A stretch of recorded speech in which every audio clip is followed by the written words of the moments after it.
السلام عليكم ورحمة الله وبركاته.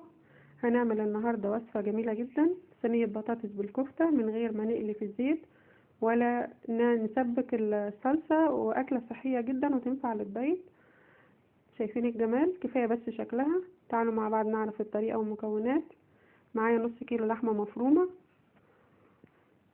ومعايا هنا معلقتين دهن مبشور، ومعايا بصلتين متوسطتين يعني مفرومين ناعم، وهنصفي منهم المية علشان هنستخدمها لما نيجي نصبع الكفتة او نشكل صوابع الكفتة. معايا كمان انا حطيت كوباية برغل، بس انتوا ممكن تخلوها كوباية الا ربع من الافضل، يعني مغسول ومنقوع ومتصفي من المية، بس هننقعه لمدة ساعة تقريبا. التوابل بقى معايا بابريكا وفلفل اسود وملح وبهارات الكفتة ومعلقة بيكنج باودر، بس معلقة البيكنج باودر هخليها للاخر. هنزل بالبصل المبشور وهنزل عليه بالتوابل، وهخلط المكونات كلها مع بعض كويس قوي زي ما احنا شايفين كده. وبعد كده هنزل على المكونات دي بالبرغل المنقوع ومنصفي من المية طبعا، وهخلط تاني مكونات كويس جدا. وبعد كده هسيب الخلطة دي لمدة نص ساعة تقريبا يعني.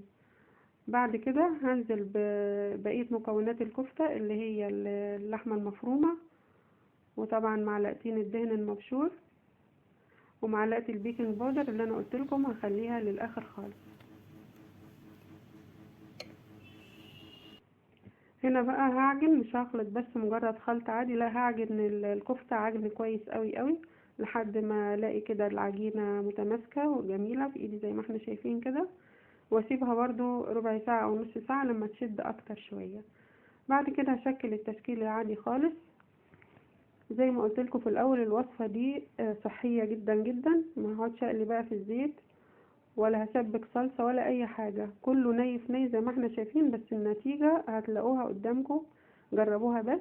معايا شرايح بطاطس وجزر وفلفل اخضر وشرايح بصل، كل ده هيتسوى ني في ني زي ما قلت. شرايح طماطم طبعا،